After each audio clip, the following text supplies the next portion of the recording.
Listening Library presents The Sherlock Files, Book 1, The 100-Year-Old Secret by Tracy Barrett. Read for you by David Pittu.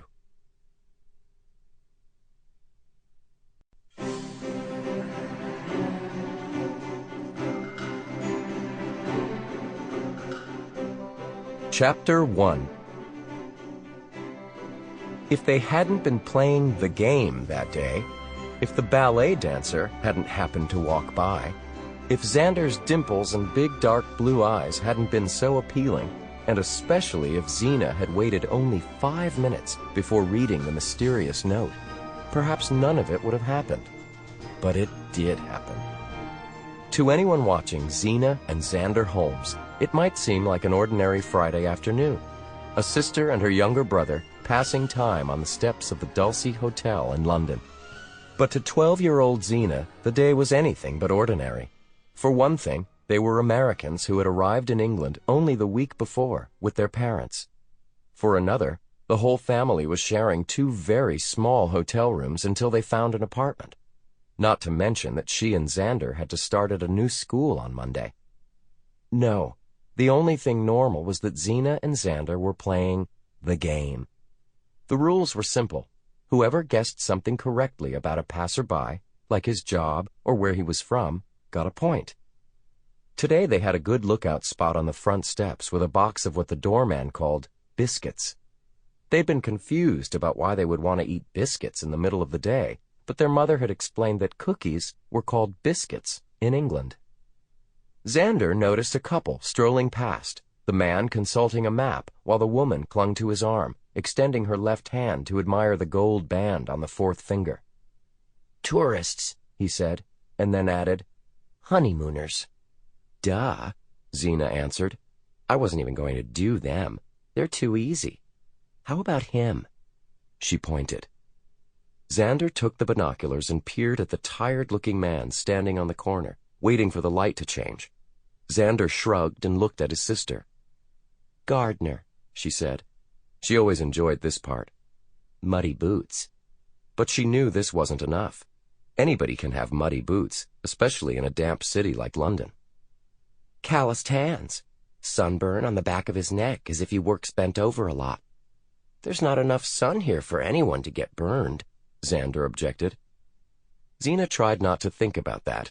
Even in London, the sun had to come out sometime. They would be living there for a whole year, and if it was going to be gray and cold every day, well, Xena would rebel and convince her parents that they had to go home to the States. She didn't care if their father had a great job teaching music and composing here. She didn't care if their grandparents had been Londoners.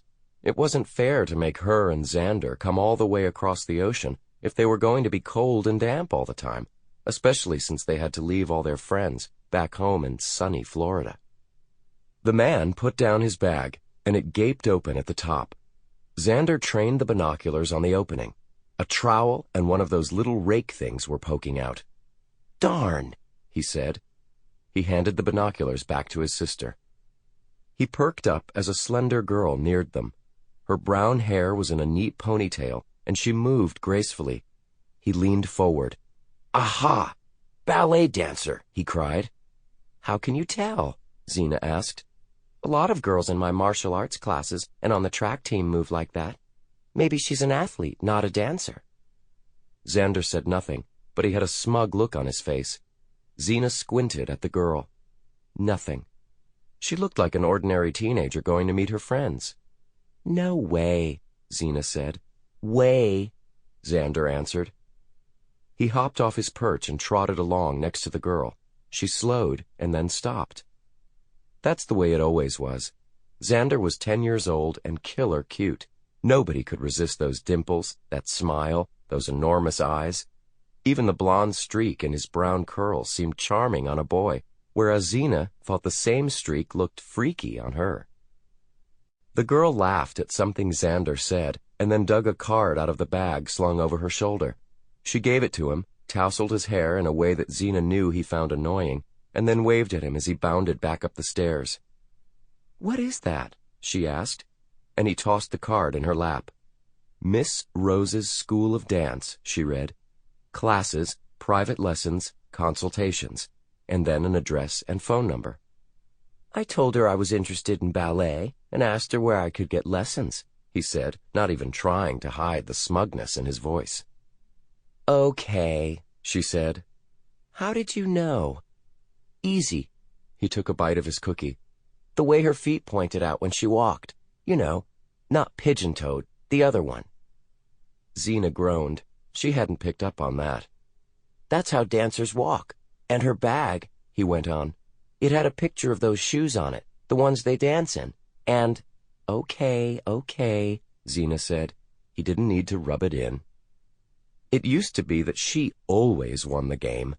Her father had taught it to her when she was in 2nd grade. He would pick her up from school, and as they sat in the car waiting for Xander to finish his pee-wee soccer practice, he'd show her how to look for clues. Xena had been great at the game from the beginning, sometimes even beating her dad. He'd love it when she'd get one right and would brag about it to her mom. Then Xander learned how to do it too. Dad had been so proud the day a man in a blue uniform walked by, putting letters into mailboxes, and Xander had yelled, "Mailman!" Dad had cheered as though Xander had done something really amazing. Once when some kids overheard Xena and Xander playing the game and called them weird, their dad told them that Grandpa had taught it to him, and that Grandpa had learned it from his own dad, so it was a family legacy and something to be proud of. But now Xander was starting to catch up with Xena. She was furious with herself for missing the ballet shoes stenciled on the girl's dance bag. How obvious can you get? So when a man came hurrying down the steps next to them and pressed a piece of paper in her hand, she was preoccupied and didn't even think to look at him or call after him or anything. When she heard him mutter, "It fades fast," she looked up, startled. She got an impression of someone short and round, with white hair sticking up on the top of his head, and then he was gone. "What's that?" Xander tried to snatch the paper from her hand, but she held it out of his reach until he settled down. Then she opened it and started reading.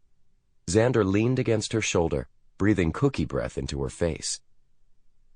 "My dears," the paper read, "my very, very dears, I speak for the whole Society for the Preservation of Famous Detectives, SPFD, when I say that we are thrilled beyond words to welcome you to England, the home of your ancestors." Xena stopped reading. She exchanged a puzzled glance with Xander, then turned her eyes back to the paper. "Please allow the SPFD to welcome you more formally.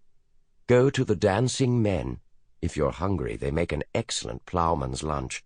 And ask for a saucer of milk for your snake. Then all will be revealed." "The ink's fading," Xander exclaimed. Xena read the last few words hurriedly. "Please do not delay. We long to make you welcome. Time, as your illustrious ancestor used to say, is of the essence. Sincerely—" The pale blue ink disappeared before she could read the signature. "What does it mean?" Xander asked. Xena shook her head. She had no clue, but they were about to find out. Chapter 2. Xena refolded the paper and stared at it. "What's with this disappearing ink?" she asked. "I thought that was something made up in spy movies," Xander said. "And what does this mean, milk for our snake?" Xena wondered aloud. "We don't even have a snake." "Snakes don't drink milk anyway," Xander said.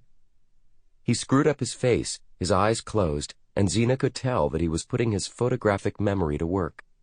In another minute he spoke as though reading from an encyclopedia, which in a way he was. "Most snakes are carnivores," he recited, "or insectivores." He paused, and Xena knew that he was mentally skimming the next few paragraphs. He opened his eyes. "Nope," he said. "No milk."